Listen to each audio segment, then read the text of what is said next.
कंधार शहर में एक जबरदस्त बादशाह रहता था जिसका नाम सुल्तान इस्माइल था। उसका महल इतना बड़ा था कि लोग दिन लगाते थे गिनती करने में कि कितने कमरे हैं। हर तरफ सोना और चांदी थी। नौकर चाकर 100 से ज्यादा थे और सुल्तान की एक इकलौती बेटी थी, मरियम। मरियम न सिर्फ खूबसूरत थी बल्कि पढ़ी लिखी भी थी। उसे कुरान हिफ्ज था, शेर व शायरी आती थी और घुड़सवारी में महारत रखती थी। सुल्तान चाहता था कि उसकी बेटी की शादी किसी बड़े दरबार के शहजादे से हो।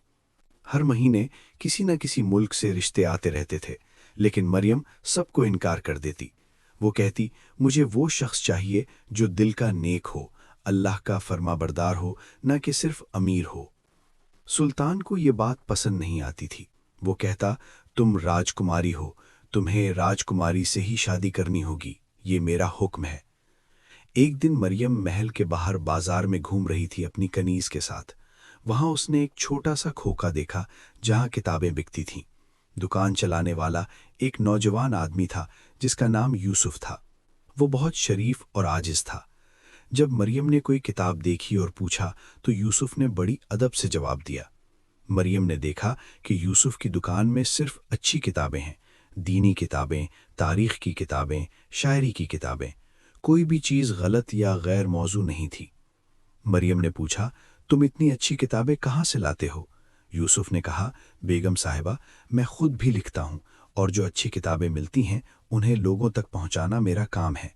अल्लाह ने इंसान को इल्म का नूर दिया है, ये नूर फैलाना चाहिए। ये बात मरियम के दिल को लगी। अगले चंद दिनों में वो दोबारा आई और हर बार यूसुफ से दीनी और इल्मी बातें करती रहीं। आहिस्ता आहिस्ता मरियम का दिल यूसुफ की तरफ झुकने लगा, लेकिन वो समझती थी कि ये मुमकिन नहीं। वो बादशाह की बेटी थी और यूसुफ एक गरीब दुकानदार। लेकिन दिल का क्या करे कोई। एक दिन मरियम ने अपनी माँ से बात की। उसकी माँ मलिका आयशा बहुत समझदार औरत थी। उन्होंने कहा, बेटा, अगर तुम ये बात अपने अब्बू को बताओगी तो वो कभी नहीं मानेंगे। सुल्तान इस्माइल का गुरूर बहुत है। मरियम ने हिम्मत की और एक दिन सुल्तान के पास गई। उसने कहा, अब्बा जान, मैंने अपने लिए किसी को पसंद कर लिया है। वो शरीफ है, पढ़ी लिखी है, अल्लाह का बंदा है। सुल्तान ने पूछा, कौन है, किस घर का है, उसके वालिद कौन है? मरियम ने सच बता दिया। यूसुफ एक किताब फरोश है, गरीब है लेकिन नेक दिल है। ये सुनकर सुल्तान गुस्से से लाल पीला हो गया। उसने चीख कर कहा, क्या कहा तुमने? एक दुकानदार से शादी करोगी? मैं सुल्तान इस्माइल हूँ, मेरी बेटी किसी गरीब से शादी नहीं कर सकती, कभी नहीं। ये ख्याल दिल से निकाल दो। मरियम रोती हुई चली गई, लेकिन सुल्तान का गुस्सा यहाँ ख़त्म नहीं हुआ। उसने अपने सिपाहियों को भेजा और यूसुफ की दुकान जला दी। सारी किताबें जल गईं। यूसुफ को शहर से निकाल दिया गया और ऐलान करवा दिया कि जो भी यूसुफ को पनाह देगा उसे सज़ा दी जाएगी। उस रात सुल्तान महल में खुश था। उसे लगा कि उसने दुरुस्त किया, लेकिन अल्लाह को ये सब नज़र आ रहा था। एक गरीब बंदे पर जुल्म हुआ था, सिर्फ गुरूर की वजह से। अगले दिन शहर में अजीब वाक़यात होने लगे। पहले सुल्तान के खेत में आग लग गई, साल भर की फसल तबाह हो गई। फिर खजाने से सोना चांदी चोरी हो गया। चाहे कितनी भी तलाश की मगर नहीं मिली। फिर सुल्तान के तिजारती जहाज समंदर में डूब गए। सुल्तान परेशान हो गया। उसने अपने दरबार के सबसे बड़े आलिम मौलाना इब्राहिम को बुलाया और पूछा, ये सब क्या हो रहा है? मुझ पर मुसीबतें क्यों आ रही हैं? मौलाना इब्राहिम ने कहा, सुल्तान साहिब, अल्लाह कुरान पाक में फरमाता है कि जब बंदे अपने माल और रुतबे पर गुरूर करते हैं और दूसरों को नीचा समझते हैं तो अल्लाह उन्हें सबक सिखाता है। क्या आपने किसी पर जुल्म तो नहीं किया? सुल्तान ने सोचा और याद आया कि उसने यूसुफ पर जुल्म किया था, सिर्फ इसलिए कि वो गरीब था। मौलाना ने कहा, रसूल अल्लाह सल्लल्लाहु अलैहि वसल्लम फरमाते थे कि अल्लाह के नज़दीक किसी का बड़ा या छोटा होना दौलत से नहीं बल्कि तक़वा से होता है। अगर कोई गरीब है लेकिन नेक है तो वो अमीर से बेहतर है। सुल्तान को अपनी गलती का एहसास हुआ, लेकिन गुरूर अभी दिल में था। उसने कहा, मैं माफ़ी मांग लूँगा लेकिन अपनी बेटी की शादी तो नहीं करवा सकता एक गरीब से। उस रात सुल्तान को ख्वाब आया। ख्वाब में एक नूरानी शख्स ने कहा, ए सुल्तान, तुम्हें इतना माल दिया, इतनी इज्जत दी, लेकिन तुमने अल्लाह का हुक्म भुला दिया।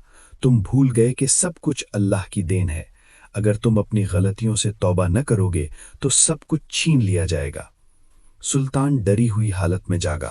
صبح ہوئی تو خبر آئی کہ دشمن کی فوج شہر کی طرف آ رہی ہے۔ سلطان کی اپنی فوج کمزور ہو چکی تھی کیونکہ پیسہ ختم ہو گیا تھا اور سپاہیوں کو تنخواہ نہیں دی جا سکتی تھی۔ سلطان سمجھ گیا کہ یہ عذاب ہے۔ اس نے فوراً مولانا ابراہیم کو بلایا اور کہا، مجھے بتاؤ میں کیا کروں؟ میں اپنی غلطی مان لیتا ہوں، مجھے یوسف سے معافی مانگنی ہے۔ مولانا نے کہا، پہلے اللہ سے معافی مانگو، سچے دل سے توبہ کرو، پھر جس پر ظلم کیا ہے اسے معاف کرو اور جو نقصان ہوا ہے اس کا بدلہ دو۔ سلطان نے فوراً وضو کیا اور 2 رکعت نماز پڑھی۔ اس نے اللہ سے دل کھول کر معافی مانگی، یا اللہ، میں بہت بڑا گناہگار ہوں، میں نے غرور کیا، ظلم کیا، مجھے معاف کر دے۔ پھر سلطان خود اپنے گھوڑے پر بیٹھا اور یوسف کو ڈھونڈتے ہوئے شہر سے باہر نکل گیا۔ کافی تلاش کے بعد ایک چھوٹے سے گاؤں میں یوسف ملا۔ وہ وہاں ایک مسجد میں بچوں کو قرآن پڑھا رہا تھا۔ سلطان گھوڑے سے اترا اور یوسف کے سامنے آیا۔ اس نے کہا، یوسف بیٹا، میں نے تمہارے ساتھ برا کیا، صرف اس لیے کہ تم غریب ہو۔ میرا غرور تھا۔ اللہ مجھے سزا دے رہا ہے اور وہ سزا مجھے قبول ہے کیونکہ میں گناہگار ہوں، مجھے معاف کر دو۔ یوسف نے سلطان کو اٹھایا اور کہا، سلطان صاحب، میں تو آپ کو پہلے ہی معاف کر چکا تھا۔ غصہ اور انتقام شیطان کی باتیں ہیں، میں اللہ کا بندہ ہوں۔ اللہ فرماتا ہے کہ معاف کرنے والے لوگوں کو وہ پسند کرتا ہے۔ سلطان کی آنکھوں میں آنسو آ گئے۔ اس نے کہا، یوسف، اگر تم میری بیٹی مریم کو قبول کرو تو مجھے بہت خوشی ہوگی۔ میں اب سمجھ گیا ہوں کہ دولت سے زیادہ اہم نیک کردار ہے۔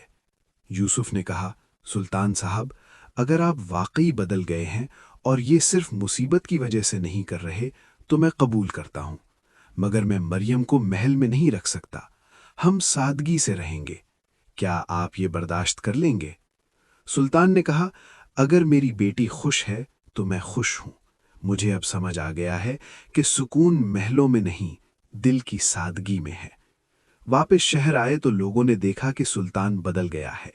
اس نے یوسف سے کھلی مسجد میں نکاح کروا دیا مریم کا۔ کوئی شو آف نہیں، کوئی دکھاوا نہیں، سادہ سا ولیمہ ہوا جس میں غریب لوگوں کو کھانا کھلایا گیا۔ اور حیرت کی بات یہ ہوئی کہ جیسے ہی سلطان نے اپنا غرور چھوڑا اور سچی توبہ کی، اس کی مصیبتیں ختم ہونے لگیں۔ دشمن کی فوج کو خبر ملی کہ ان کے اپنے ملک میں بیماری پھیل گئی تو وہ واپس چلے گئے۔ سلطان کے تجارت کے نئے راستے کھلے، کھیت دوبارہ سرسبز ہو گئے۔ لیکن اب سلطان بدل چکا تھا۔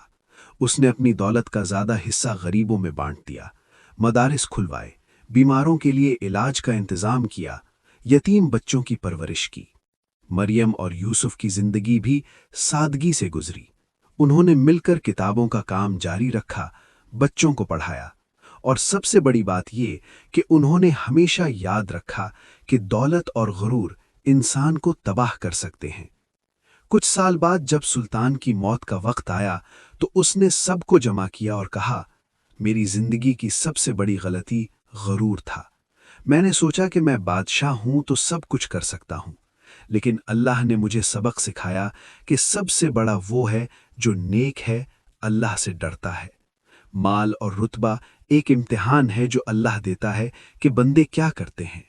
میں اس امتحان میں ناکام ہوا، لیکن اللہ نے مجھے موقع دیا کہ سدھر جاؤں۔ اور پھر سلطان نے اپنی آخری سانس لی۔ لوگ اس دن روتے رہے کیونکہ ایک غرور والا بادشاہ بدل کر اللہ کا بندہ بن گیا تھا۔ یہ کہانی ہمیں سکھاتی ہے کہ غرور اور تکبر انسان کو تباہ کر دیتا ہے۔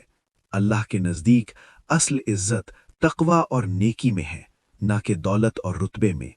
اور جب انسان اپنی غلطی مان لیتا ہے اور سچی توبہ کرتا ہے تو اللہ بہت مہربان ہے اور معاف کر دیتا ہے۔